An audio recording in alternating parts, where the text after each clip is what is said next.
Oke ya, jadi siang ini kita akan bicara market validation, tetapi lebih banyak pada action yang kamu lakukan ya. Jadi tugas kalian pada pertemuan market validation ini adalah memvalidasi ide bisnis kamu. Jadi kamu bikin prototype, bikin storyboard, nanti kamu validasi. Ya, jadi saya hanya sedikit memberikan how to validate itu ya. Nanti kamu lebih banyak action di materi kali ini. Nah, sebelumnya saya ingin mereview tugas kalian. Walaupun nanti kalian akan mendapat session asistensi. Jadi kalian ya, jadi kalian kumpulkan, kalian ada berapa orang totalnya? Ada 30, sekitar 35-an ya. Jadi kumpulkan per satu sesi itu sekitar 7 orang ya. Jadi kalian atur diri sendiri, kumpulkan 7 orang, bisa tidak boleh satu kelompok karena satu kelompok kemarin berapa maksimum? 3 ya? Ya, 3. jadi misalnya ada yang kelompoknya sendiri, ada yang 3, ya digabung hingga minimal 7, maksimal 8 gitu ya. Minimal 7, maksimal 8. Kamu arrange diri sendiri, kamu koordinasi, kemudian kamu discuss ke saya kapan mau asistensi. Jadi kita per 8 kita asistensi, kita akan bahas satu-satu. Walaupun nggak 100% pembahasan semua ya lengkap ya. Paling nanti karena pasti ada beberapa case yang mirip. Jadi nanti misalnya pertanyaannya sama, kasusnya sama, silahkan mencontoh dari kelompok sebelah gitu ya. Jadi nanti kita per 8 orang asistensi, saya rekomen malam saja gitu ya. Sore malam gitu. Kira-kira 1 jam saja lamanya. Silahkan kalian atur ya. Nanti masing-masing kelompok silahkan satu orang menghubungi saya, kita arrange waktunya. Ya, sampai dengan minggu depan itu kita presentasi, minggu depannya lagi kumpulkan reportnya. Jadi dipresentasikan dulu minggu depan seharian, kemudian reportnya minggu depannya lagi. Karena minggu depan saya masih kasih masukan. Gitu ya, nanti apa saja yang dipresentasikan, apa saja menjadi tugas kalian, nah kita discuss hari ini. Oke, clear? Nah, sebelumnya saya mau mereview tugas kalian. Saya sudah lihat BMC kalian. Ini kalian harus notice banget. Yang pertama, yang paling banyak kesalahan itu adalah customer segmentnya siapa? Semua orang. Jadi ketika kamu memasukkan customer segment kamu adalah semua orang, saya sudah pasti that's not a segment. Yang namanya segmen itu kamu pilih. Walaupun nanti yang beli semua orang ya nggak apa-apa gitu. Tapi kamu menarget. Karena tidak mungkin kamu menargetkan semua orang. Terbayang ya, ini masih banyak tuh yang customer segmentnya semua orang. Udah gitu, berikutnya customer segment tuh harus bisa diidentifikasi. Ya, misalnya banyak yang nulis begini, customer segment yang mau gitu, yang mau, ya siapa yang mau gitu. Siapa yang mau? Apa ciri-cirinya gitu. Nah, ciri-cirinya itu yang kamu kamu sampaikan juga. Nanti kamu detailkan kalau nanti kamu harus membuat business model canvas dan harus didetailkan ya. Jadi harus ada keterangannya. Kamu detailkan nanti masing-masing. Gitu ya. Jadi yang paling utama adalah segmentasi, tidak boleh semua orang. Harus clear dan jangan bilang misalnya kamu mau jual mie ayam, segmentasinya adalah orang yang suka mie ayam. Ya siapa orang itu? Bagaimana ciri-cirinya? Misalnya segmentasinya adalah spesifik gitu. Dan jangan nggak semua orang dong beli mie ayam kamu. Misalnya kamu jualannya di Jakarta Barat, masa iya orang dari Bandung beli mie ayam kamu? Kan nggak mungkin. Misalnya kemudian siapa yang ditarget kamu? Apakah anak-anak beli mie ayam kamu? Kan enggak. Yang membeli kan orang tuanya gitu. Kalaupun anak-anak beli mie ayam. Jadi misalnya gini, kamu khusus menargetkan misalnya ibu rumah tangga dan profesional yang berorientasi easy meal, yaitu gitu. Yang berorientasi easy meal yaitu misalnya pria wanita usia sekian-sekian kemudian profesional yaitu bekerja pulang dari nah nanti di bawahnya kamu jelaskan lagi. Mungkin di bisnis model kanvasnya kamu hanya tulis saja wanita umur sekian sampai sekian gitu ya. Kemudian lokasinya di radius 1 kilometer gitu ya. Income-nya sekian, ada demografinya. Kemudian berikan perilaku utamanya.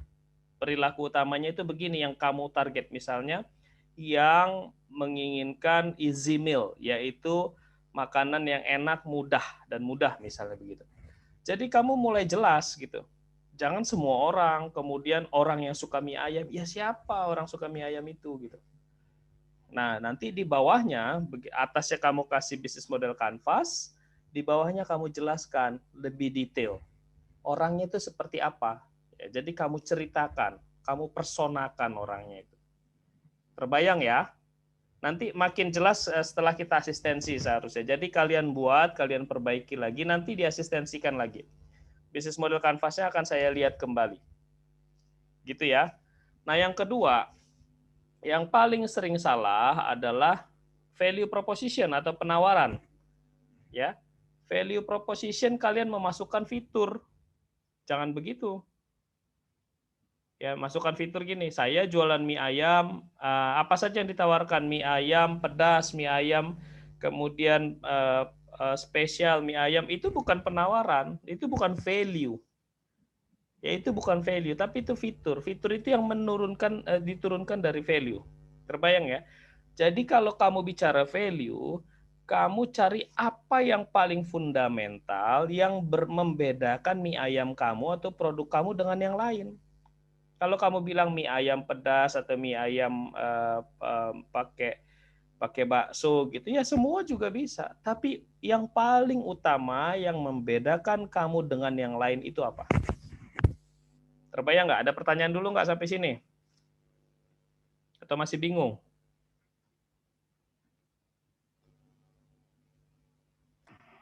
Dasar. Ya. Ada yang bingung nggak? Ini memang ini agak fundamental ya. Jadi tapi paling sering memang salah di sini. Penawaran atau value proposition di bisnis model kanvas itu bukan apa yang kamu jual ya. Ingat ya. Coba ya kamu cerna baik-baik ya. Bukan apa yang kamu jual dalam bentuk produk, tetapi value apa yang kamu jual. Jadi bukan produk apa yang kamu jual atau bagaimana produknya, tetapi value apa yang kamu jual. KFC itu apa produknya? Jualan apa? Ayam. Ayam goreng. Ayam goreng, ayam crispy, ayam original, kemudian burger. Itu value proposition bukan? Bukan. Bukan. Good. Value proposition-nya apa?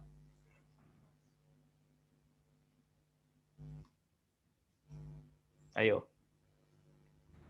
Brand, apa? Brand. KFC kamu beli karena brandnya? Rasanya beda dari kompetitor yang lain. Rasa, oke, good point. Apa lagi? Harga.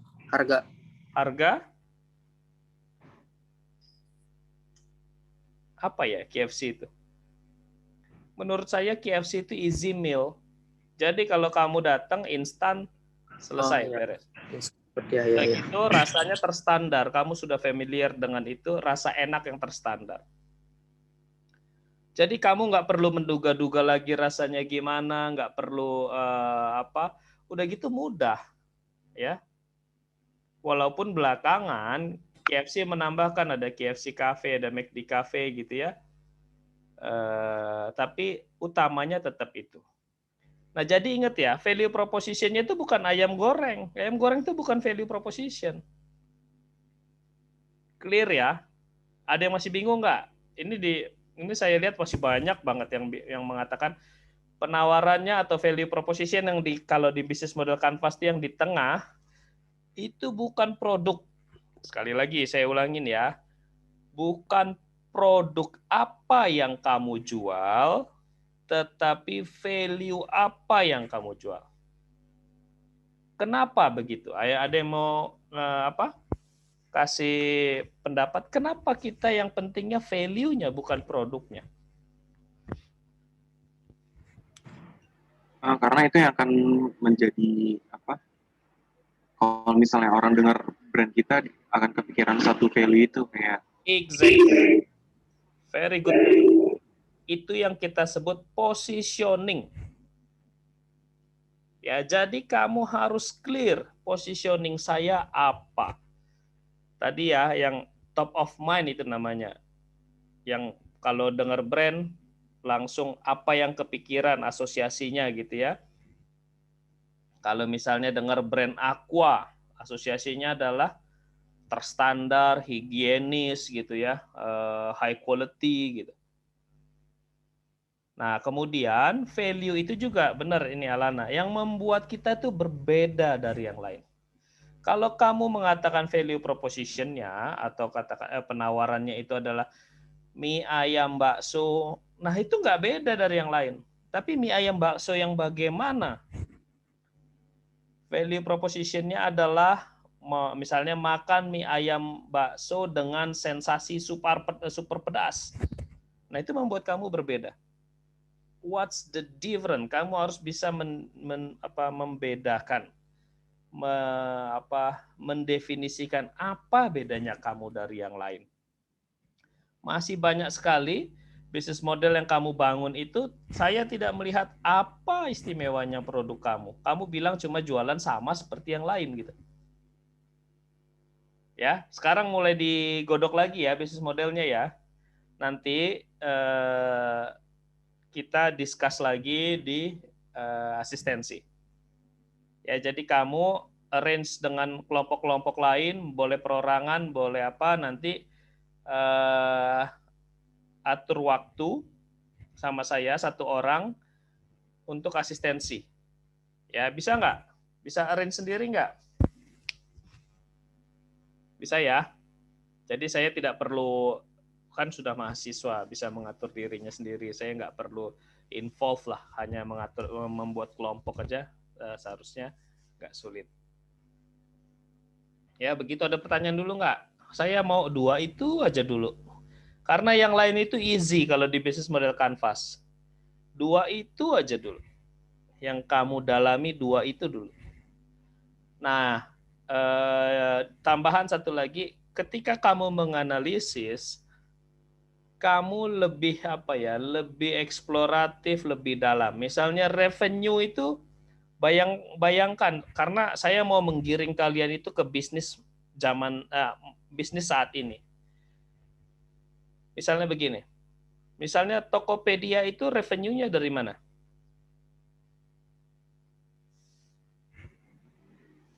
Mungkin kayak toko-toko yang ada di dalamnya nggak sih? Ya, tokonya yang dalam misalnya, nggak tahu sekarang, sepertinya belum dipungut bayaran ya. Saya nggak tahu, kalau GoFood pungut bayaran 20%. Tokopedia, fee untuk Kalau Tokopedia kalau misalnya kalau store-nya pengen cepat naik, ya kita harus bayar iklan. Oke. Berarti revenue-nya satu iklan. Betul? Betul, Ustaz. Jadi kamu mulai membayangkan bahwa revenue itu bukan cuma apa yang dijual saja gitu. Ini katanya 1%, kata Risandi, Tokopedia. Oke, berarti ada katakanlah persentase. Apalagi? Nggak harus sekarang, bisa jadi. Nggak harus sekarang. Tapi sama Oke. Sama pengiriman. Oke, good point. Ekspedisi. Setiap ekspedisi yang masuk kami dapat Rp1.000 ya, gitu. Misalnya begitu. Apalagi? Kira-kira dapat duitnya dari mana lagi? Kalau kamu disuruh menginovasi, nah sekarang Oke deh, kita sudah menganalisis Tokopedia. Nah, sekarang kamu menginovasi. Apa yang kamu lakukan dengan Tokopedia? Apa yang akan kamu inovasi itu tentang Tokopedia? Anyone?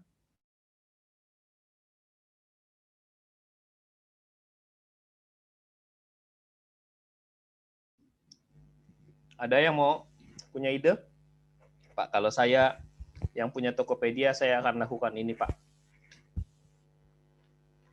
Ini nanti kaitannya dengan apa? Kaitannya kenapa kamu bikin bisnis model supaya kamu tahu menginovasinya itu bagaimana gitu. Bahwa inovasi itu bukan cuma produk. Tokopedia kelebihannya apa coba? Kelebihannya toko model Tokopedia itu apa? Menurut kamu? Belanja online, Sir. Belanja online. Apalagi? Apa kalau kamu menjadi Tokopedia, apa kekuatan kamu yang tidak dimiliki yang lain? Toko-toko offline. Kelengkapan. Kelengkapan, oke. Apalagi? Harganya banyak macam. Harganya sangat bersaing, apalagi? Nggak butuh sewa tempat. Nggak butuh sewa tempat. Valerie bilang nggak perlu keluar-keluar. Sebagai Tokopedia, apa nih? Ini nih, saya ini punya ini nih. Ini menjadi ciri ciri jadi dari toko online.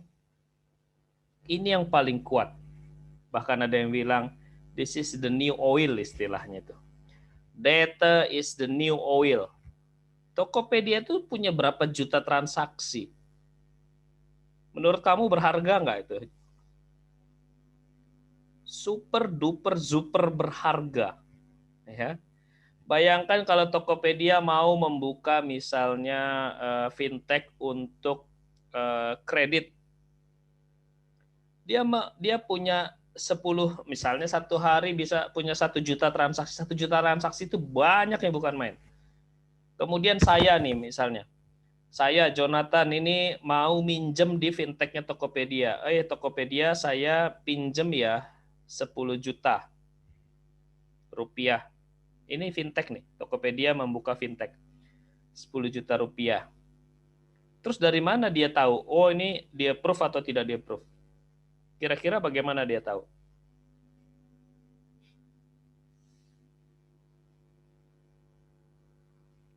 Anyone? Dari riwayat. Exactly. Dari histori pembelian, dari riwayat. Itu valuable nggak? Valuable. Sekarang dia tinggal bikin algoritma, berarti di trace riwayat pembelian saya. Begini, langsung keluar tuh. Prediksi income-nya sekian. Kalau dia pakai kredit, dia nggak pernah gagal bayar. Ini begini, berarti kalau 10 juta, ini resikonya rendah. Nah, itu uang. Ya. Kemudian apalagi? Bagaimana kalau Tokopedia bikin toko sendiri? Apa keuntungannya kalau dia bikin toko sendiri? Dia tahu produk apa yang paling laris, ya enggak? Orang transaksinya jutaan transaksi dan dia punya data yang luar biasa, dia tahu karakter pembeli itu seperti apa. Dia bisa analisis tuh karakter pembeli, hingga kalau dia punya toko sendiri, dia produksi sendiri, kamu bisa bayangkan luar biasanya dia. Dia menjual sesuatu yang exactly what customers want. Ya. Nah, itu contoh revenue. Jadi kamu don't be naive. Naive itu jangan polos-polos banget gitu menganalisis bisnis. Oh, ini Gojek, dapat duitnya adalah kita order ojek, kasih duitnya sebagian untuk Gojek, sebagian untuk tukang ojek, selesai. Enggak gitu, ada yang dibalik itu yang coba kamu gali. Kenapa saya mau mengarahkan kalian ke sana? Karena bisnis masa depan itu revenue-nya bisa dari mana-mana. Ya, bisa dari mana-mana. Misalnya contoh begini, saya ambil satu ekstrim ya. Ada seseorang membuat peternakan, ya, dia tidak membuat peternakan, dia membuat dia berada di satu kampung, di mana kampung tersebut adalah kampung peternakan, di mana misalnya ada 10.000 sapi di satu kampung tersebut gitu ya. Nah, 10.000 sapi itu kan menghasilkan kotoran yang luar biasa. Kotorannya itu kan menghasilkan gas metan. Gas metan itu kan yang menyebabkan pemanasan global. Apa yang dia lakukan? Yang dia lakukan adalah dia buat reaktor kotoran sapi. Hingga kotoran sapi itu bisa menjadi gas untuk masak. Ini sudah dilakukan ini. Lalu dapat duitnya dari mana? Kalau orang-orang itu peternak-peternak itu yang harus membayar, dia nggak mau bayar. Lebih baik saya misalnya pakai kayu bakar aja atau pakai gas LPG. Saya nggak mau bayar reaktor itu. Bagaimana dia dapat duit? Ternyata dia dapat duitnya adalah dia kejar proyeknya PBB UN hingga UN itu mendanai dia miliaran rupiah dan dia melakukan proyek itu. Nah, sekarang revenue-nya dari mana? Ya dari UN. Jadi saya ingin gambarkan bahwa revenue itu nggak harus langsung dari customer dan ada di balik itu yang harus kamu cari tahu gitu. Kebayang ya? Jadi mulai bikin bisnis pun begitu, nanti revenue-nya di sini gitu. Kebayang nggak? Saya bikin misalnya apa contoh produk kamu apa? Ada yang mau kasih contoh? Oh, saya jualan ini Pak, jualan apa? Jualan action figure Pak. Oh, jualan action figure. Tetapi setiap jualan itu saya review, orang yang beli juga saya interview. Nah, kemudian saya videoin, saya dapat duitnya dari YouTube, Pak. Jadi action figure itu hanya sebagai jalan, jualan itu hanya sebagai jalan. Kenapa? Dapat duit nggak dari jualan? Dapat, cuma nggak gede-gede amat, Pak. Saya duitnya mengejarnya dari YouTube. Itu bagaimana kamu membuat revenue. Jadi nggak cuma satu jalan revenue itu. Makanya revenue stream, aliran, banyak aliran. Ya, jadi itu yang harus dibayangkan. Nanti saya akan assess juga bisnis kamu ini revenue streamnya dari mana aja. Semakin banyak revenue stream, tentu semakin baik in general seperti itu. Clear ya? Jadi saya ulang sedikit lagi, segmentasi itu nggak boleh lagi ada yang bilang segmentasinya semua orang. Tidak boleh. Ya, segmentasi itu pilih target kamu. Kenapa? Karena kamu tidak bisa menargetkan semua orang. Nanti jika pada kenyataannya yang membeli semua orang nggak apa-apa, bukan berarti kita pilih satu segmen itu yang lain nggak boleh beli, tetap bisa beli. Tetapi segmentasi itu yang kita sasar. Kenapa begitu? Karena kalau kamu tidak menyasar, berarti kamu tidak bisa mendiferensiasi diri kamu dengan pesaing. Ya. Kemudian segmentasi ini kamu tuangkan apa kebutuhannya, kamu membentuk value proposition atau penawaran yang di bisnis model Canvas itu di tengah. Ya.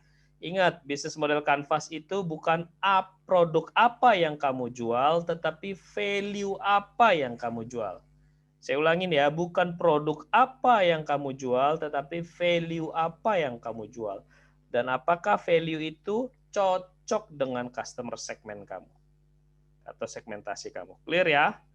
Dan yang berikutnya di bisnis model Canvas masih banyak di antara kamu yang tidak menggunakan garis interaksi. Ya, nanti direvisi. Waktu ini masa asistensi ini direvisi harus menggunakan garis interaksi. Kan sudah di notes kemarin. Ya, jadi harus menggunakan garis interaksi untuk memastikan bahwa yang kamu tulis itu bukan pop-up keluar dari pikiran kamu, tapi terstruktur.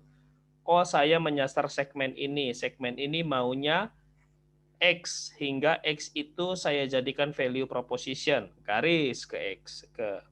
Bagaimana cara memberikan mendeliver produk saya. Oh, saya mendelivernya dengan cara begini. Cocok nggak dengan segmentasi? Cocok, garis, gitu ya. Jadi seperti itu cara membuatnya, supaya memastikan kamu membuat bisnis model Canvas itu yang betul-betul saling terkait satu sama lain. Clear ya? Ada pertanyaan so far? Pak, saya mau nanya. Ya. Kalau misalkan kayak dana hibah itu masuk revenue stream nggak? Ya. Masuk. Oke. Udah, itu aja pertanyaannya. Sama ini Pak, kemarin tuh saya bingung bedanya key partner sama key resources. Key resources itu milik siapa?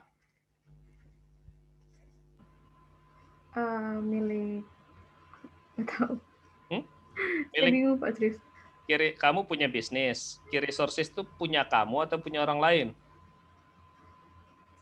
Punya kita, Ya, under your control. Partner? punya orang lain. Ya. Jadi partner itu yang mensuplai yang di luar kamu. Walaupun nanti begini ya, misalnya partner itu mensuplai barang yang belum kamu bayar, gitu ya. Dia mensuplai raw material belum kamu bayar, nih titip ke saya. Tetapi raw material itu under your control. Dan itu menjadi resources untuk kamu bisa menawarkan value proposition kamu atau menawarkan penawaran kamu. Ya. Jadi kalau partner itu yang mendukung itu. Dan dia di luar kontrol kamu, yang bisa kamu lakukan adalah melakukan kerjasama. Clear ya? Apa beda partner sama market, sama segmentasi? Gojek itu tukang ojeknya itu sebagai partner atau sebagai customer-nya? Partner. Customer. Nah, kan mulai ada dua, Customer. ada yang bilang customer, ada yang bilang partner. Apa bedanya? Dua-duanya bisa, Sir. Hah? Dua-duanya bisa. Ya, bisa dua-duanya, tetapi kamu lebih heavy mana? Ya, lebih ke arahnya mana? Ya, itu memang ciri khas bisnis yang kayak Gojek itu namanya multi-sided platform, ya, multi-sided platform seperti misalnya Google. Google itu customernya yang kasih iklan apa yang buka Google? Buka Google. Dia membuat bisnisnya kepada yang memasang iklan atau yang membuka Google? Dua-duanya nggak sih? Nah, ya, makanya itu disebut multi-sided. Ya, tetapi kalau Gojek itu boleh kamu bilang bahwa si tukang ojeknya itu sebagai customer, tetapi dengan alasan apa bisa juga gitu. Tetapi kalau saya lebih cenderung dia sebagai partner, gitu ya. Karena value utama itu dia menyasar end user, ya kalian-kalian ini. Ya, karena utamanya dia menyasar itu. Clear ya? Nah, itu yang harus, nah kamu gali lagi, jangan sekedar gitu loh. Bikin bisnis model sekedar aja. Itu saya paling kesel itu kayak gitu. Jadi kayak nggak all out. Kalau sekedar ya saya juga nilainya sekedar. Dia bikin tugasnya sekedar, ya saya juga sekedar nilai lah. Yang penting ada nilai gitu kan. Tapi kalau terlihat effortnya terlihat, kemudian kedalamannya terlihat, setidak-tidaknya walaupun nggak 100% tidak 100% benar gitu ya, tetapi kamu melalui proses yang tepat. Clear ya? Ada lagi pertanyaan mengenai tugas? Nah, ini nanti begitu kita sudah masuk topik berikutnya marketing, tugas ini masih bisa direvisi lagi. Hingga nanti di akhir semester, kalian ini harusnya sudah perfect. Ya memang kendalanya itu ada. Saya memang kesulitan juga karena kita online ini. Idealnya kamu memang mengerjakan di kelas. Jadi saya buatkan misalnya bisnis model kanvas yang cocok, kerjakan di kelas, kita diskusikan, itu memang jauh lebih mudah. Nah, tapi memang ya sudah, nggak apa-apa, namanya juga keadaan ya. Data user sudah bisa dimasukkan ke aset? Bisa jika. Nah, Aset itu maksudnya key resources ya. Maksud kamu apakah itu? Coba kamu ngomong aja, jangan pakai chat, bingung saya nanti. Leonardo. Ini Pak sih nanya gitu dong. Hah? Data user udah bisa masuk ke aset secara resmi gitu Pak. Aset itu maksudnya apa? Aset atau key resources? Yang Aset perusahaan. Oh, nggak bisa. Aset pembukuan. Iya. Nggak bisa. Bapak tahu kasusnya Dan Bilzerian nggak Pak? Dan Bizarian.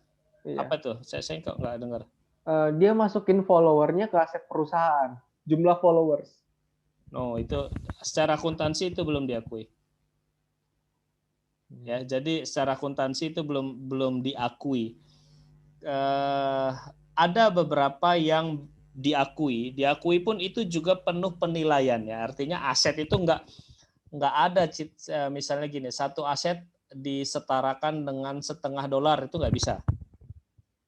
Tetapi based on penilaian assessment, aset itu salah satunya yang menggambarkan. Tapi yang di value itu bukan si asetnya, tetapi future valuation. Tapi valuasi, bukan cuma future, valuasi si company. Dan bukan cuma datanya, bukan cuma pelanggannya, tapi semuanya. Nah, itu di-assess oleh badan yang resmi lah gitu, yang kompeten. Gitu ya. Karena saya tahu maksud kamu itu apakah itu masuk aset intangible asset gitu ya di accounting gitu ya. Iya, Pak. Ya, itu belum bisa kalau hanya single ya. Ini kami punya sekian viewer, nggak bisa. Belum dituliskan secara akuntansi, tetapi overall mungkin bisa.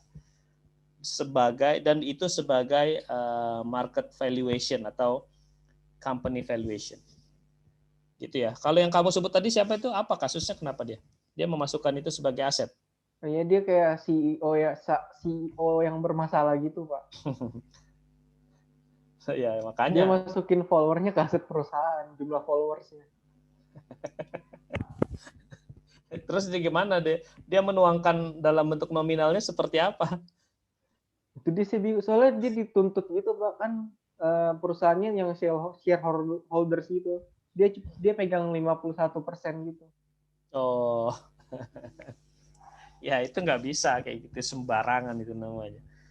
Ya, jadi mungkin bisa. Saya paham maksud dia. Ini kan kita punya value gitu. Tapi nggak serta-merta tiba-tiba asetnya misalnya customer-nya sekian, follower-nya sekian, itu dihitung di convert menjadi rupiah sekian, ya nggak begitu caranya.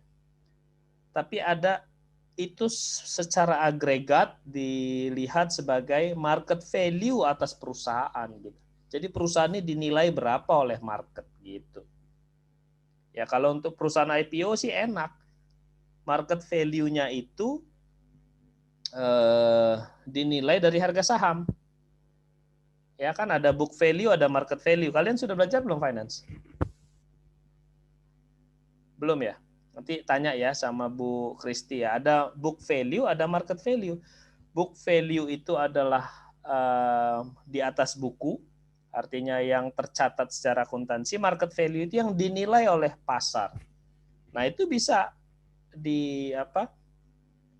dan itu pun bukan dijadikan aset, tetapi itu menjadi dasar dia menghitung seberapa valuable perusahaan saya.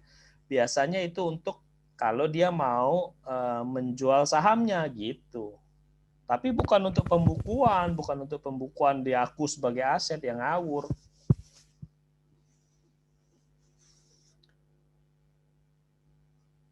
Jadi seperti itu ya. Nanti didalami lagi tuh di finance itu. Tapi nggak bisa dicatat sebagai follower. Dia kalau follower terus memvalidasi follower gimana? Saya beli follower 2.000 cuma 3 hari dapat saya. Gak tahu Pak, itu emang orang aneh Pak. Saya cuman kayak baca kasusnya tuh kayak menarik aja nih orang. Ya. Tapi good point ya. Artinya itu saya bisa pahami reasoning dia. tepatnya bukan reasoning. Saya lebih cocok mengatakannya argumentasi di balik itu gitu. Saya bisa pahami. Dia akan bilang, loh ini kan berharga gitu. Tapi ya nggak bisa begitu juga. Nah terus dia menuangkannya gimana? 1 follower dihargai $1. Kalau bisa begitu, nanti mendekati 31 Desember saya tutup buku, saya beli follower. Beli follower sekarang kalian pasti ada yang sudah pernah beli follower. Saya pernah bikin company beli follower 5.000 itu hanya tercapai dalam waktu 3 hari. Dengan harga cuma 300.000. Follower bodong semua. Di Instagram. Jadi itu belum diakui. Nah, tetapi kalau misalnya nilai dari brand equity, Coca-Cola itu sudah dihitung berapa value-nya. Coca-Cola itu ya, teman-teman ya, seluruh company-nya dibakar, semua asetnya hilang, hanya hak untuk memakai brand Coca-Cola. Saya lupa exact number-nya. Kalau nggak salah $80 juta. Harga brand Coca-Cola itu aset. Namanya intangible asset. Karena kamu udah pernah nonton The God Must Be Crazy belum? Ada yang sudah pernah nonton? Ya, jadi orang di tengah Afrika kejatuhan botol Coca-Cola, mereka kira ini dari langit harus dibuang ke ujung bumi. Nah, jadi itulah film itu. Itu menggambarkan bagaimana Coca-Cola itu sampai di mana-mana itu sudah sampai gitu. Brand Amerika yang salah satu yang masuk Korea Utara apa? Coca-Cola. Ya, jadi brand equity-nya luar biasa. Ya, Coca-Cola. Nah, itulah yang disebut intangible asset. Kalau follower ya belum. Clear ya, tapi good question, very good question. Dan kamu layak itu tertarik dengan gitu karena ini unik ya. Nanti ke depan tuh banyak sekali yang akan berubah akuntansi. Tapi bisa jadi nanti one day itu jadi dimasukkan ke intangible asset. Ketika mereka sudah merumuskan seperti apa. Nah, kemudian misalnya nanti cost itu, kalau sekarang, bukan nanti, sekarang itu cost itu sudah berbeda. Misalnya pencemaran lingkungan itu sudah dianggap sebagai cost. Ya itu dan sudah clear hitungannya bagaimana. Tinggal itu udah advance accounting. Gitu ya, nggak apa-apa itu di luar topik kita bisnis model canvas. Ada lagi yang mau ditanyain? Saya mau tanya lagi, Pak. Ya. Kalau misalkan kayak supplier atau vendor, itu masuknya resources atau partner? Supplier itu resources atau partner? Resources itu dia mensuplai apa? Misalkan dia vendornya vendor packaging gitu, atau suppliernya supply bahan makanan. Oke, good. Bahan makanan ya. Iya. Bahan makanan itu, kalau nggak ada itu, kamu bisa nggak deliver value proposition? Enggak. Tidak bisa. Bahan makanan kamu berarti menjadi key resources. Good. Key resources itu tidak harus diproduksi atau bersumber dari diri sendiri. Oleh karenanya itu ada key partner, posisinya di sebelah kiri key resources dan di sebelah kiri key activity. Artinya apa key partner itu? Artinya adalah sumber lain di luar kita yang menunjang sumber daya utama kita dan aktivitas utama kita. Jadi aktivitas utama kita itu apa yang harus kita lakukan, yang paling utama yang kita lakukan untuk mendeliver value proposition, tetapi bisa jadi ditunjang pihak lain, yaitu partner gitu. Kayak kemarin AirAsia, Boeing, Airbus itu adalah key resources. Airbus pesawat itu key resources. Ya, suppliernya ya partner, Airbusnya, si Airbus company itu ya partner gitu. Yang mensuplai key resources kita. Gitu loh. Jadi nanti di key partner itu isunya adalah bagaimana kamu mensecure, mengamankan key resources kamu dengan membuat perjanjian dengan partner kamu. Bagaimana kamu mengamankan key activity kamu dengan membuat perjanjian yang clear dengan partner kamu. Gitu. Gitu cara membacanya. Masih bingung? Enggak Pak, mungkin jelasnya nanti pas asistensi aja. Ya, apa kira-kira apa yang masih bingung? Nggak apa-apa sekarang. Enggak sih, soalnya kemarin tuh karena lihat contoh dari internet tuh suka kebolak-balik aja. Kayak contohnya juga kayak driver Gojek tadi, ada yang naruh di resources, ada yang naruh di partner. Driver Gojek itu bisa dua-duanya memang kalau driver Gojek. Dia resources, tapi yang bersumber dari partner. Ini kebetulan partnernya ya produknya gitu loh. Karena produknya orang. Kebayang nggak kamu? Oh iya. Ya. Kebayang nggak? Itu pekerja, itu kan pekerjanya, resources. Tetapi ya dia bersumber dari partner. Jadi dia bisa ditaruh di duanya, taruh dua-duanya aja. bisa ditaruh di dua-duanya. Karena nanti misalnya gini, bagaimana kita mengembangkan resources kita? Gojek bisa kami training. Boleh nggak mentraining partner? Bisa. Memang Gojek mentraining partnernya kok gitu. Kebayang ya? Kebayang Pak. Nah, itu tapi good point. Jadi banyak yang dua-duanya itu masuk, tinggal kamu angle-nya seperti apa, reasoning-nya seperti apa.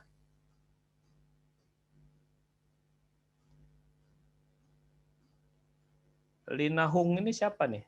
1874. Tahu nggak? Tasya. Kalian kalau pakai nama jangan yang ini, nanti saya reject. Ya, bilangin ya nanti.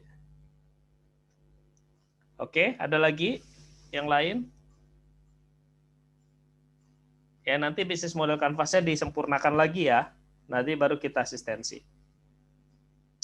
Nah, ini saya kasih sedikit teknik untuk mengembangkan. Kalian sudah melakukan market research, sudah melakukan market discovery.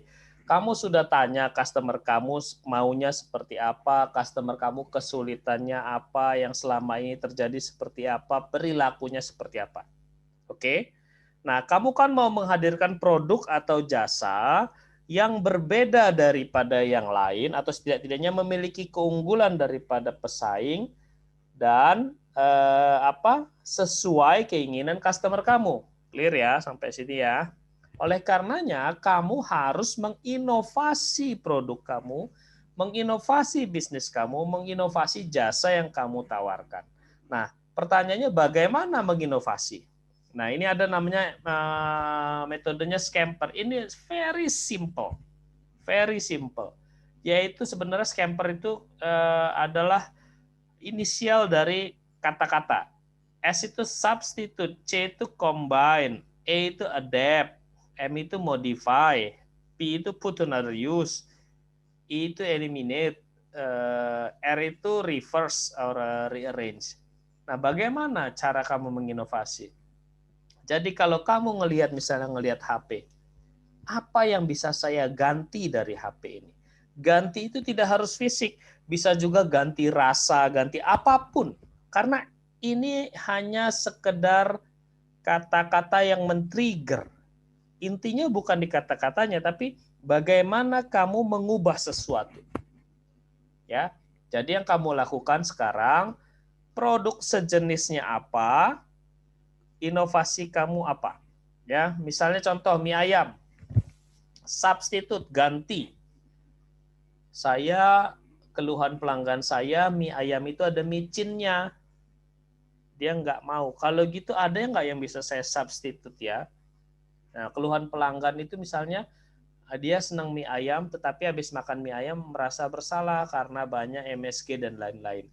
Ada nggak yang bisa saya ganti ya? Ada nggak yang bisa saya substitute? Ada nggak yang bisa saya combine? Ada nggak bisa saya adapt? Hingga saya bisa menyelesaikan masalahnya customer.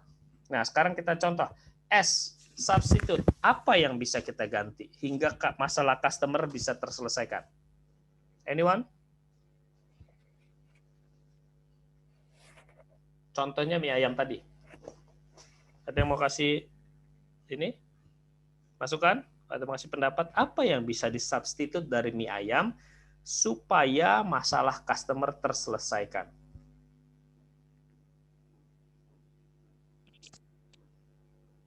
mecin-nya diganti. Apanya? Mecin-nya Diganti dengan? bisa diganti dengan bumbu-bumbu Ya, yang misalnya organik. ya bisa micinnya diganti dengan bumbu organik, atau sekarang itu ada yang rasanya mirip MSG yang berbasis jamur. Nah, itu substitute combine. Apa yang bisa digabungkan? Misalnya konteksnya mie ayam, kamu udah ngobrol-ngobrol, oh mie ayam ini saya mau mie ayam bingung ya apa ya, misalnya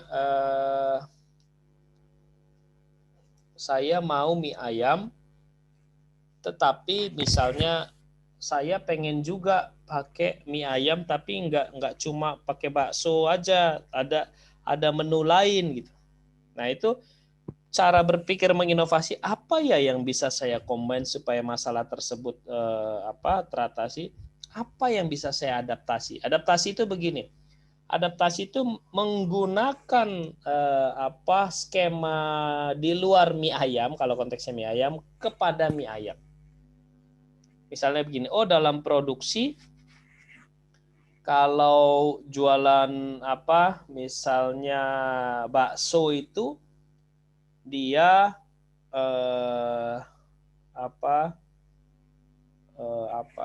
atau kalau bakso itu mesinnya seperti ini gitu, atau saya mengadaptasi, bisa nggak saya mengadaptasi mesin bakso ya, jadi saya mau bentuknya bakso tetapi sebenarnya dia mie gitu. Itu adaptasi, itu inovasi. Jadi kamu bayangin nggak, makan banyak kayak model bakso itu rasa mie, karena baksonya itu terbuat dari mie. Nah, itu adaptasi. Itu juga bisa disebut modifikasi. Oh, dimodifikasi bentuk mie yang darinya panjang-panjang jadi bulat-bulat seperti bakso. Atau put to another use. Put to another use itu gini, contohnya post-it. Post-it itu kan kecelakaan dibuatnya. Di post-it itu, tahu ya post-it yang ditempel? Post-it itu kan lemnya tadinya si research-nya, R&D-nya mau membuat lem yang paling kuat. Ternyata gagal. Malah lem yang paling lemah. Tetapi ternyata itu bisa di put to another use. Bisa digunakan untuk fungsi yang lain. Hingga jadinya post-it, nempelnya lemah tapi cukup. Begitu dicabut dia nggak nempel gitu ya. Nggak merusak tembok, nggak merusak kertas. Atau eliminate, apa yang bisa saya hilangkan ya gitu. Misalnya dulu HP, zaman kamu mungkin masih SD, HP itu ada antenanya. Ini antena nggak keren banget, ini antena bisa ganggu banget. Bisa nggak ya dihilangkan? Oh bisa, antena bisa dihilangkan. Di-eliminate. Jadi sekarang HP nggak pakai antena gitu. Apakah antenanya ada? Ada di dalam, tapi dihilangkan dari luar. Nah, kemudian keypad itu dihilangkan. Dulu ada keypad, sekarang nggak ada keypad. Tapi itu juga bisa dimasukkan dalam bentuk substitute, diganti. Jadi nggak masalah nggak masalah. Jangan permasalahkan ini masuk substitute apa masuk eliminate ya Pak. Bukan itu. Poinnya bukan di situ. Poinnya adalah bagaimana ini men-trigger kamu membuat inovasi, membuat sesuatu yang berbeda. Kebayang ya? Ada pertanyaan so far. Jadi nanti kamu bikin di substitute itu inovasi kamu apa? Kenapa kamu bikin itu di kolom keduanya? Masalah pelanggan, bukan uang ya. Nanti salah lagi. Sorry. Ini masalah pelanggan yang ingin dipecahkan ya. Itu di kolom 2. Masalah pelanggan yang ingin dipecahkan atau keunggulan dan manfaat yang diharapkan. Mengapa kamu lakukan inovasi? Apa inovasinya? Itu di kolom kedua ini. Kemudian masalah pelanggan apa yang ingin dipecahkan?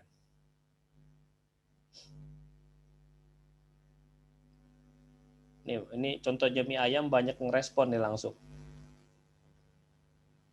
Ya, jadi kaldunya diganti, mie ayam yang semuanya vegetarian bisa dimasukin ke adaptasi, bisa.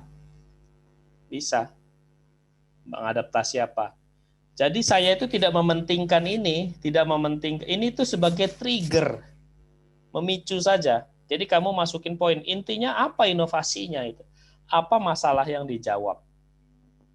Clear ya? Eliminate. Apa yang di-eliminate misalnya dari mie ayam?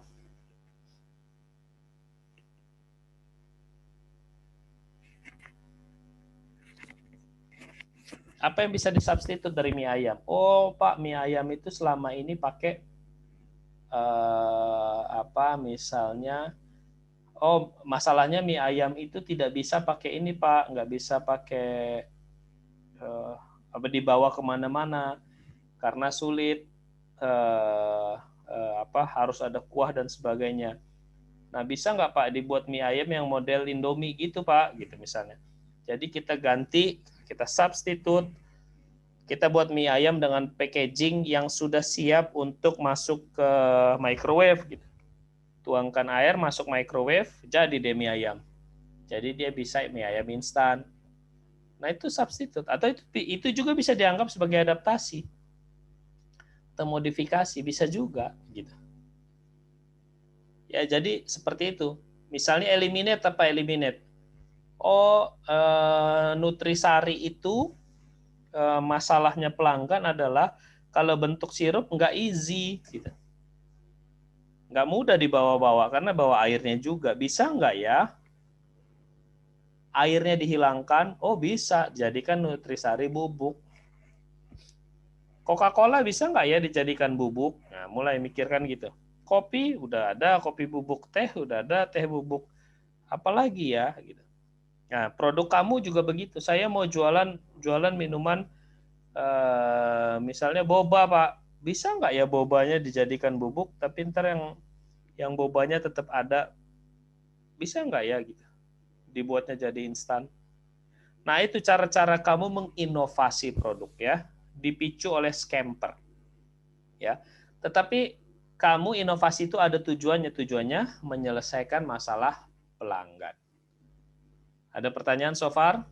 Pak, yang reverse dong. Ya. Yang apa? Reverse. Reverse itu gini. Reverse atau rearrange. McD, KFC, kamu lihat dapurnya. Ya. Itu adalah inovasi rearrange. Kalau itu rearrange. Rearrange itu diatur. Yang McD itu kalau dia makanannya sudah jadi, itu dia punya di dapur itu, dimasukkan di dapur, itu makanan langsung turun ke depan di tempatnya si kasir. Ya nggak? Kamu notice nggak itu?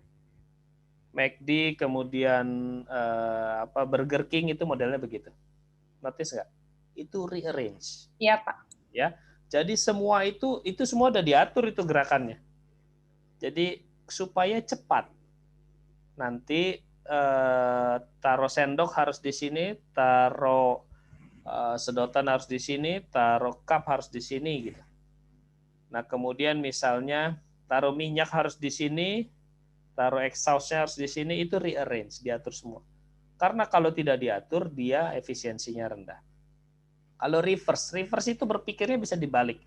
Misalnya sederhananya gini, dulu belum ada vacuum cleaner ya, tapi sudah ada pompa. Wah, kalau pompa angin itu mengeluarkan angin. Kalau dibalik gimana ya? Ini menyedot angin. Butuh ya kita menyedot angin. Lalu di reverse aja ya. Misalnya yang tadinya motor listriknya itu diarah ke sana, sekarang dibalik. Sesederhana itu. Itu contoh reverse dibalik. Contohnya yang lain, misalnya ini. Kamu punya, ini bukan ini ya, ada punya kosmetik nggak yang tutupnya di bawah? Ada, Pak. Ada. Ada. Kenapa dia tutupnya di bawah? Biar gampang keluarnya. Iya. Jadi nurun gitu. Betul. Itu disebut reverse. Dibalik, cara berpikirnya terbalik. Jadi tidak ada skema baku. Yang penting itu ini men-trigger kamu berpikir apapun boleh. Reverse. Pak, saya mau mie ayam, Pak. Jualan mie ayam. Tadinya kan saya yang melayani, saya yang membuat. Bisa nggak Pak ya di reverse? Reverse gimana? Si pembelinya yang membuat. Bisa. Itu malah bagus, bisa customization. Dibalik. Jadi sense-nya itu dibalik. Berpikir, ini men-trigger kamu untuk berpikir, bisa nggak ya dibalik? Tadinya saya melayani, ya dibaliknya bukan jadi sekarang saya yang dilayani gitu ya. Tadinya saya melayani, saya memproduksi, nah sekarang customer dia yang memproduksi sendiri, saya memfasilitasi gitu. Itu cara berpikir, men-trigger. Clear? Ada yang bisa kasih contoh lain? Gojek, Pak. Biasanya dulu ojek, kita yang datang ke ojek, sekarang ojek yang datang ke kita. Exactly. Itu reverse balik. Gitu ya. Itu cara-cara berpikir reverse. Apa ya yang bisa dibalik? Ini skemanya benar nggak ya? Tadinya alurnya ke kanan, bisa nggak ya ke kiri gitu. Tadinya makan dulu baru bayar, bisa nggak bayar dulu baru makan? Sesederhana itu. Tadinya pakai listrik dulu baru bayar, sekarang bayar dulu baru pakai listrik. Kamu tahu nggak berapa keuntungan PLN dengan membalik itu saja, mereverse? Luar biasa. PLN tuh nggak punya tunggakan sekarang. Maksudnya tidak punya piutang.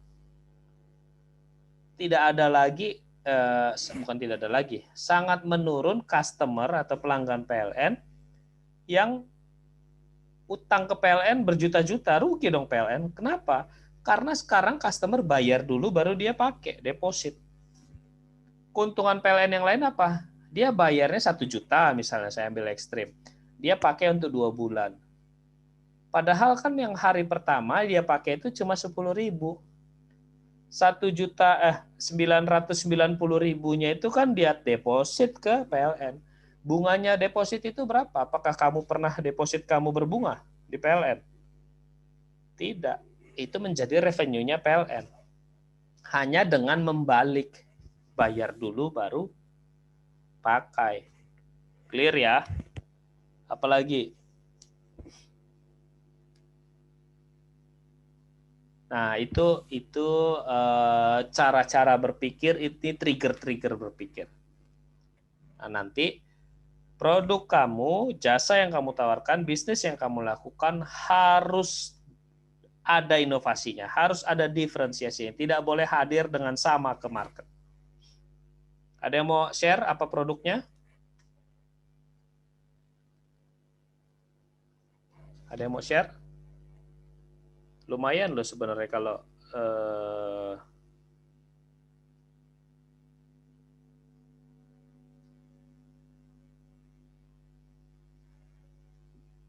sebentar ya.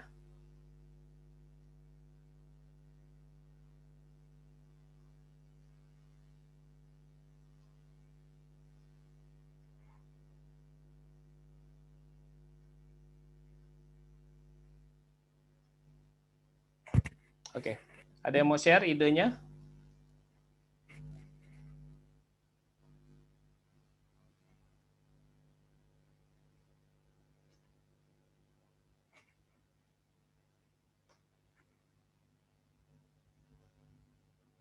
Oke, kalau nggak ada. Nah, setelah kamu melakukan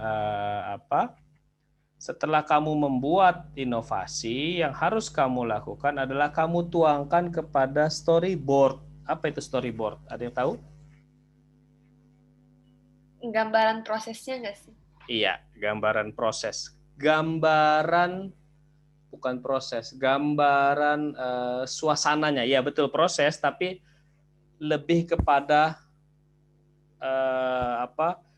suasana yang sedang terjadi. Ya, bagaimana? Misalnya gini. Ini contohnya, ini storyboard.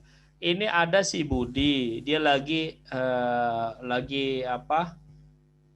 sambil nunggu bus, dia bingung nih gitu ya. Mau ngapain lagi? Ini sudah selesai kuliah tapi dia bingung mau ngapain lagi. Oh iya, dia punya aplikasi yang bisa menunjukkan di mana ada event, di mana bisa ada kenalan dengan orang baru.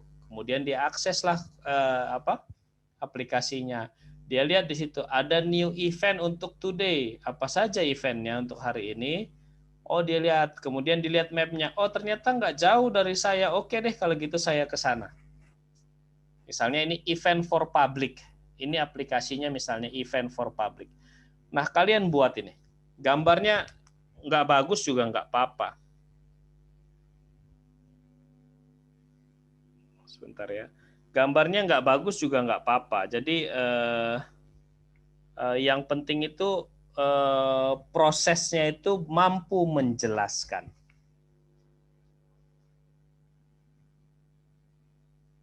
Sebentar, ini dari tim marketing ada.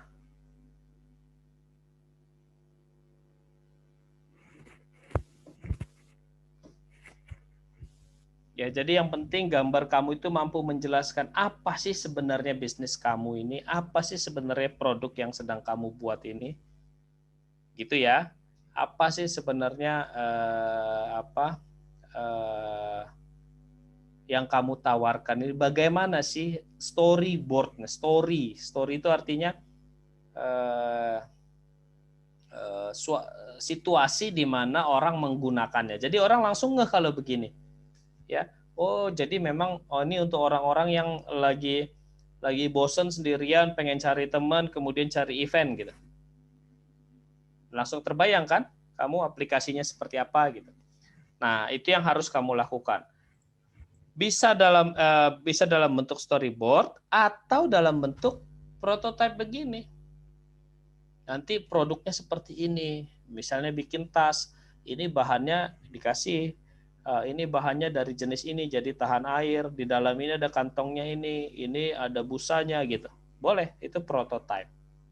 Nah, sudah kamu buat storyboard atau prototype, tugas kamu adalah kamu uji. Ini kan baru ide kamu. Lalu kamu uji, kamu validasi pada pelanggan. Kamu tanya 5 orang. Ya, pertanyaannya di bawah ini. Apakah produk sudah menjawab permasalahan Anda? Apakah Anda menyukainya? Apakah Anda mau membeli dan menggunakannya? Berapa harga tertinggi yang Anda rela keluarkan? Apa masukan Anda? Jadi minimal ada 5 pertanyaan ini. Minimal. Boleh dikembangkan? Boleh. Ya. Tanya kepada 5 orang. Ya, tidak boleh keluarga. Adalah orang yang sesuai segmen Anda. Kemudian minimal 5 pertanyaan. Nanti jawabannya kamu tulis ya. Ada pertanyaan so far? Sir, Ya. Kalau misalnya storyboardnya dari 2 customer yang berbeda gitu, Ya, tapi berarti boleh dibikin 2 gitu nggak, Sir? boleh. Tapi yang in general saja. Ini storyboard ini keadaan yang kamu bayangkan, visualisasi. Saya itu mau memecahkan keadaan yang begini nih gitu.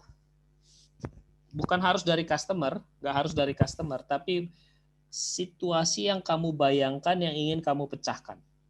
Misalnya ini, ini si Budi ini, ada orang namanya Budi, dia itu sudah selesai kuliah, masih siang-siang gitu.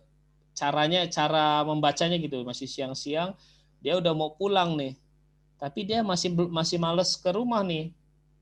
Dia masih pengen misalnya masih pengen ada kegiatan, masih pengen main nih.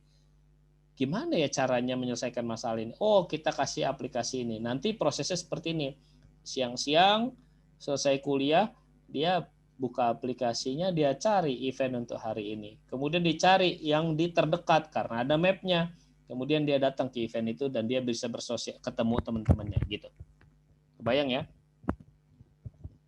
Nah gitu, jadi suasananya itu yang kamu bayangkan yang akan terjadi. Nggak harus dari yang customer-nya. Tapi kalau yang dari customer-nya relatif sama, ya nggak apa-apa. Ada pertanyaan lagi? Sir, Ya. berarti ini kita pilih salah satu ya, storyboard atau prototype ya?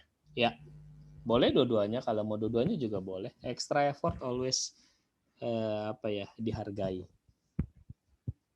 Ya, saya selalu menghargai extra effort. Karena apa? Karena pebisnis itu yang paling utama nomor satunya adalah persistence dan extra effort gitu.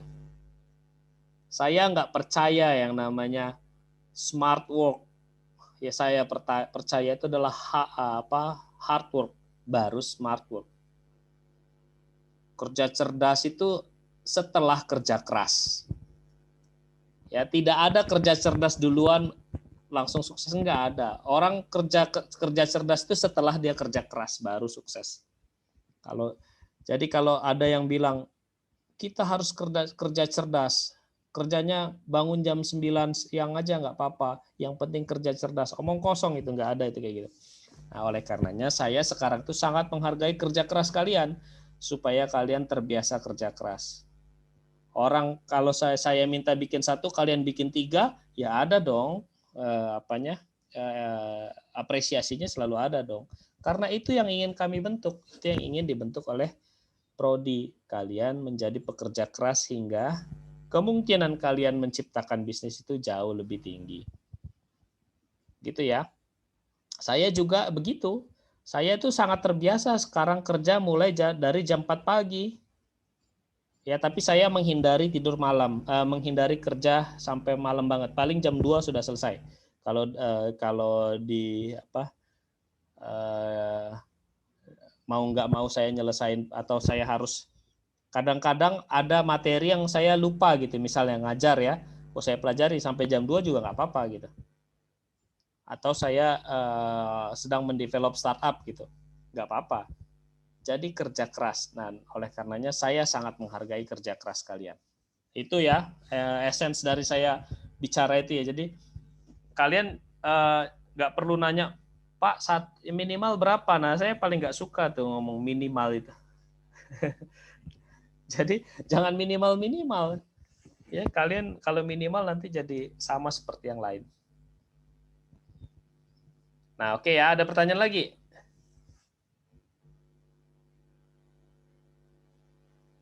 Ada pertanyaan lagi? Kalau tidak ada, kita akan discuss tentang UTS-nya. Nah, kalian akan membuat laporan ini, tetapi ini dikumpulkan 2 minggu lagi. Minggu depan kamu bikin presentasinya. Selama 2 minggu ini kamu punya waktu untuk asistensi. Clear ya? Punya waktu asistensi, tetapi kumpulkan 7-8 orang. Karena kalau one on one, sangat sulit, hampir tidak mungkin. One on one kali 1 jam, berarti ada 36 jam. Impossible. Jadi nggak apa-apa, ber-7 atau ber-8, dugaan saya ber-7 atau ber-8 itu dari 2 sampai 8 kelompok gitu ya, bersatu. 2 sampai 8 bisnis lah, bersatu. Jadi kalian atur sendiri, salah seorang kontak saya by line, kita atur jadwalnya. Atau ya kita atur jadwalnya, kelompok ini kapan, kelompok ini kapan.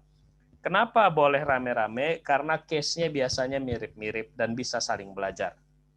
Clear ya? Itu saya. Nah, jadi ini kan hari Rabu depan kalian akan presentasi. Jadi upayakan kalian sudah asistensi dulu sebelum Rabu. Nanti Rabu depannya lagi kan kalian kumpulkan proposal asistensi lagi. Dan hari Rabu besok, walaupun presentasi, saya juga masih tetap akan memberikan masukan ya untuk diperbaiki di Rabu depannya lagi. Oke. Nah, kamu membuat laporannya ini kurang lebih strukturnya. Ini struktur minimal dan yang saya harapkan yang di cover gitu ya. Lebih boleh nggak? Boleh. Ya, as always lebih boleh sepanjang itu meaningful gitu ya, ada manfaatnya. Nah, misalnya deskripsi bisnis dan produk. Jelasin bisnis kamu itu apa sih, gambarkan BMC-nya. BMC itu di poin-poinnya kan tadi yang saya bilang, misalnya di customer segment. Customer segmentnya adalah ABC. Lalu di bawah BMC-nya dijelaskan lebih detail tentang ABC itu apa. Clear ya? ABC itu apa? Oh, saya adalah menyasar perempuan atau wanita perkotaan usia 18 sampai 25 tahun, yaitu mahasiswa misalnya gitu ya, di perkotaan yang misalnya mie ayam, ini masih balik mie ayam lagi ya contohnya ya, perkotaan yang ngekos gitu. Nah, baru di bawahnya ceritain segmentasi. Segmentasinya itu kamu gambarkan lagi. Mie ayam saya atau segmentasi saya adalah mahasiswa yang ngekos karena makanan yang saya tawarkan adalah makanan yang easy meal, sehingga segmentasi ini cocok. Segmentasi ini juga, misalnya kamu bilang di atas income misalnya atau uang jajan 1 bulan 3 sampai 5 juta. Di bawahnya kamu kasih keterangan. Kenapa kamu memilih segmentasi tersebut? Kamu kasih keterangan bahwa harga yang diberikan adalah sekian sehingga income ini yang adalah yang paling tepat. Begitu ya. Jadi kasih penjelasan-penjelasannya. Why-nya itu dijelaskan di bawah. Ada pertanyaan nggak? So far. Jadi kerangkanya BMC-nya ada di atas, Y-nya di bawah. Oke?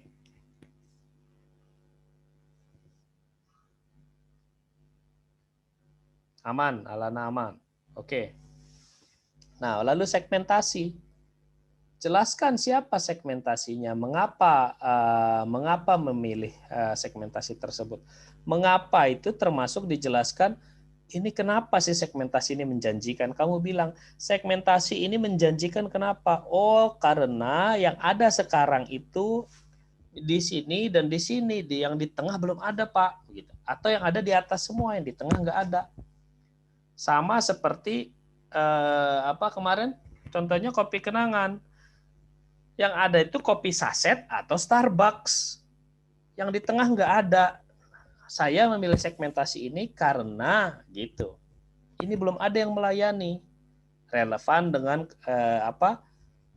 ada yang yang tidak puas, ada yang tidak bisa. Nah, ini masuk kedua ini nih. Dia tidak puas. Orang yang Starbucks itu kalau dia nggak bisa beli Starbucks, dia harus beli kopi saset, dia nggak puas. Orang yang beli kopi saset nggak bisa beli Starbucks gitu. Jadi yang di tengah inilah yang perlu gitu. Kebayang ya? Kan kemarin ingat ya videonya ya, kopi kenangan itu seperti apa? Presentasinya per kelompok. Iya, kalau kamu bisnisnya per kelompok, presentasinya per kelompok. Kalau perorangan gitu. Maksimum kelompok berapa? 3. 3 itu kenapa? Karena risetnya bilang founder paling tepat itu 3 orang. Yang paling based on research, yang peluang suksesnya paling tinggi itu 3 orang. Kebanyakan menurun, peluangnya kedikitan juga menurun. Lalu jelaskan hasil market discovery, kan kamu sudah lakukan tuh market discovery. Kamu tuangkan bahwa problem yang ada sekarang itu ini. Lalu tuangkan juga segmen kamu itu seperti apa sih, personanya seperti apa. Kan sudah bikin ya, empathy map ya. Lalu jelaskan masalah yang dihadapi apa. Intinya seperti itu. Lalu buat value proposition. Bagaimana value proposition yang kamu tawarkan itu sesuai dengan kebutuhannya si segmen. Nah, nanti tugas saya itu saya melihat ini bisnisnya apa, segmentasinya siapa, value proposition-nya sesuai nggak dengan yang dibutuhkan segmennya. Inovasi apa yang dilakukan, gitu ya. Kemudian dilakukan nggak prototipe-nya, dilakukan nggak market test-nya. Nah, hasil market test-nya apa? Lalu berikutnya positioning produk Anda apa? Ya, kamu memposisikan produk kamu itu di mana? Gitu. Kalau kopi kenangan kan kemarin di tengah itu ya. Nah, kamu, Pak, saya mau diposisikan sebagai mie ayam paling sehat. Gitu. Pak, saya mau diposisikan sebagai mie ayam instan dengan rasa mie ayam yang bukan instan. Positioning. Mie ayam, misalnya saya mau mie ayam yang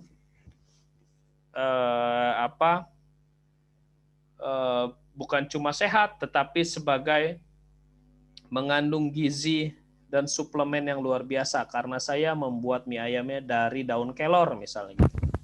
Daun kelor itu menurut riset adalah salah satu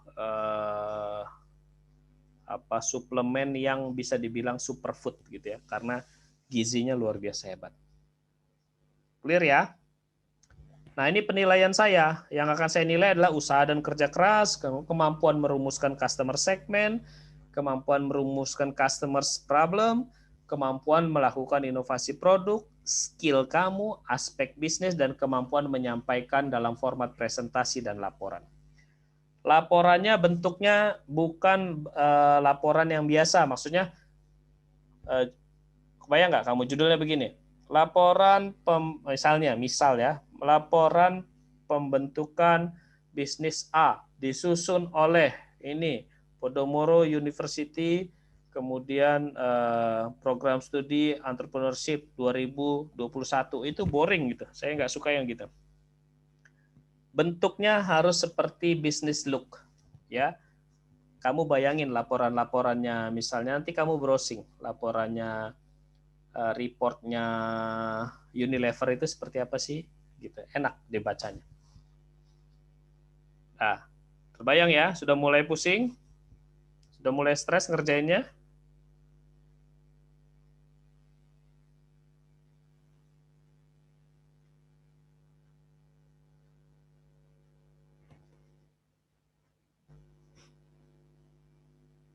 Bentar.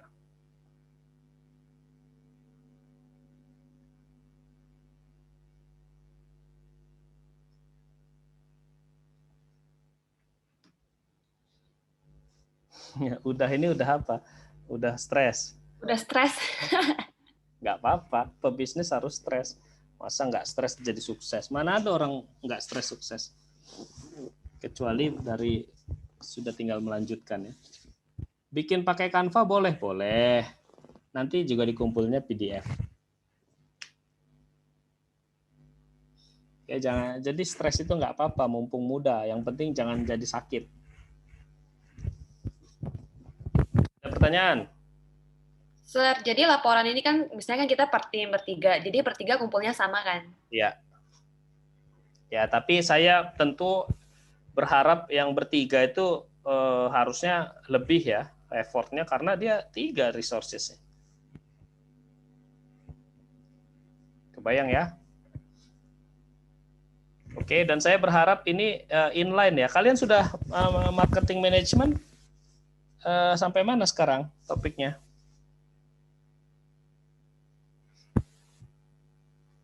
Anyone? Lagi bahas porsi diamond yang pre-cost circle yang gitu-gitu sih, Sir. Oke. Nanti kita masuk ke topik berikutnya itu marketing aspek itu setelah ini. Jadi di pertemuan 7 kita mulai masuk marketing aspek. Jadi kan saya tinggal poles doang ya. Jadi kan kamu sudah inline tuh, sudah ada di marketing. Jadi saya tinggal poles doang, membuatnya menjadi applied gitu ya. Bikin marketing plan. Marketing plan apa aja yang sudah apakah pakai metodenya apa? Skemanya yang dilakukan Kotler. Textbooknya apa? Kotler, Sir. Kotler ya. Jadi segmentasi, targeting, positioning, kemudian 4P atau 5P, begitu itu ada semua ya? Ada. Oh ya udah. Berarti udah easy dong. Belum, Sir, ini masih baru dikasih tugas kerjain. Oke, ya jadi nanti kalau tugasnya kan pakai case yang sama kan? Iya. Ya udah, lebih mudah dong. Nanti saya tinggal poles-poles aja dong. Ya, kita akan bikin itu seperti real case.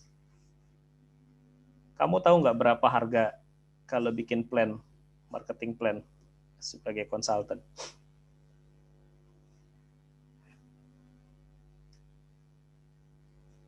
Enggak, Sir. Enggak ya. Kalau untuk personal aja kira-kira harganya ada di 400 sampai 600 juta. Itu yang bukan badan konsultan yang besar gitu. Misalnya kita kasih personal advice, kemudian kita bikinin marketing plan tuh 400 sampai 600 juta. Kalau simple assessment misalnya mengakses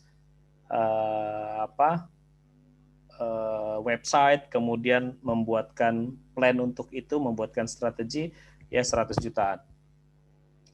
Jadi itu bagaimana valuable-nya sebenarnya. Kalau kamu memahami bagaimana membuat marketing plan yang oke. Ya dong, marketing plan kalau kamu big company, CEO-nya aja, CEO marketing itu mungkin minimal 100 juta gitu kan kalau big company sebulan. Jadi tugas dia aja membuat plan untuk marketing harus oke banget.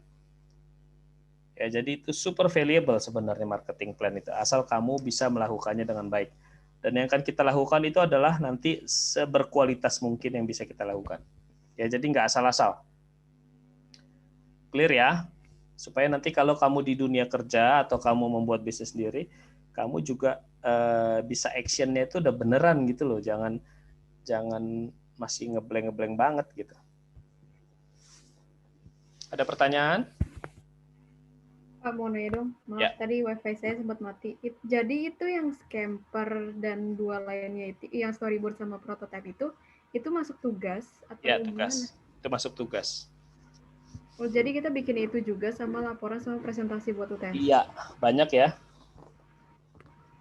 Yang scamper dan lain itu kumpulnya kapan? Dikumpulkan di Edmodo ya. Kamu mau dikumpulkan besok di waktu yang sama atau in between antar, tapi sebenarnya idealnya itu sudah harus dilakukan sih sebelum kamu mempresentasi. Ya, kita gini aja, jadi hari Selasa malam seperti biasa itu tugas ya. Nah, presentasinya hari Rabu, nah kemudian reportnya itu hari Rabu minggu depannya. Clear? Sir, jadi kalau presentasi itu kita presentasi yang bisnis model Canvas ya? Presentasi ini loh, yang ini. Ini laporannya itu, yang kamu presentasikan itu sebenarnya isinya laporan, cuma kamu nggak perlu bikin narasi, nggak, poin-poinnya aja. Misalnya segmentasi, kamu jelaskan segmentasi saya itu ini poin-poinnya apa gitu. Mengapa kamu pilih dia gitu. Clear ya? Oh, berarti itu untuk nanti presentasi tentang BMC kita ya, Sir ya? Bukan BMC ini loh, ini nih. Oh ini, iya. Tapi poin-poinnya aja. Nah, nanti di laporannya itu yang fullnya, ada narasinya, ada apa. Nanti ada BMC-nya juga di presentasi kamu. Oh. Ya, jadi setidak-tidaknya kamu presentasi kamu mengcover 5 poin ini. Kamu jelaskan, kami poin. Ingat ya, kenapa nih saya pernah sampaikan nggak? Kenapa disebut PowerPoint? Ini hanya kiasan aja. Kenapa disebut PowerPoint? PowerPoint itu the power of point, exactly known ya. The power of point. Jadi kalau kamu nggak ngasih poin, kamu tidak sesuai dengan falsafah dari PowerPoint ya. Ada kan orang yang kasih presentasi itu tulisan semua, nanti dia copy dari laporannya masukin ke PowerPoint. That's not the power of point.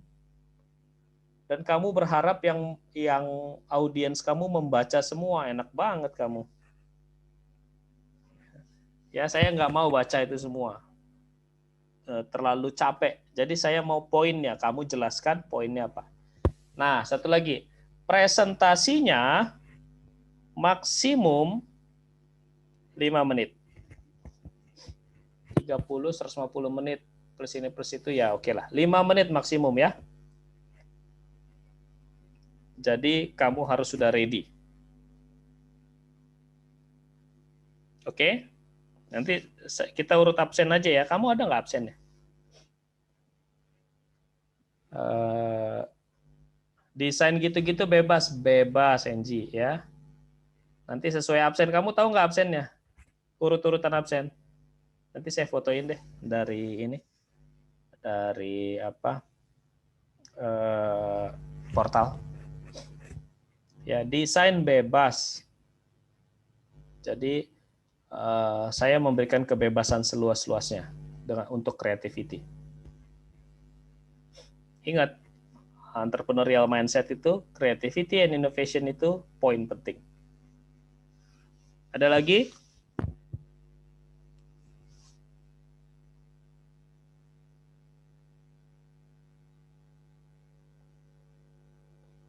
Kalau nggak ada, saya rasa itu aja ya untuk hari ini. Ini perlu diupload nggak? Videonya? Upload Pak, biar bisa diulang. Perlu, Sir, perlu. Boleh, Sir. Boleh banget, Sir. Ya, ya udah. Benar. Ini Absen itu berarti nanti kayak dari nomor NIM gitu ya? nanti deh saya fotoin. Saya share. Ya. Oke. Karena saya punya di portal kan ada. Kenapa? Kamu Kalau nomor 1 ya? Kalau A saya pertama, Dokter. Nggak tahu saya. Nggak. Kayaknya ngacak deh. Tergantung daftar. Kabar. Ya udah. Ya, saya upload ya. Cuma kalau upload tuh butuh waktu pasti. Upload video itu. Karena saya harus convert ke laptop dulu, baru upload ke YouTube. Oke ya. Kalau nggak ada lagi, saya end meeting untuk semua ya. Oke, thank you very much. Semuanya sehat-sehat. Saya berharap kamu punya bisnis pada akhirnya. Ya, kamu punya bisnis dan saya siap mendampingi kalian sampai kalian punya bisnis. Amin, Pak. Ya. Dan I've done it gitu. Jadi artinya dosen-dosen Entre itu sudah melakukan inkubasi pendampingan itu di luaran banyak dan banyak startup yang sebenarnya setelah didampingi itu mengalami peningkatan. Jadi kalian rugi kalau kalian tidak memanfaatkan ini. Ya, saya juga sudah cukup banyak mendampingi dan ada peningkatan luar biasa biasanya setelah didampingi, distrukturkan. Kalau kalian nggak manfaatkan ya rugi gitu. Mumpung di sini seharusnya dimanfaatkan. Oke ya, saya end meeting for untuk semua ya. Sehat-sehat selalu. Oke, thank you.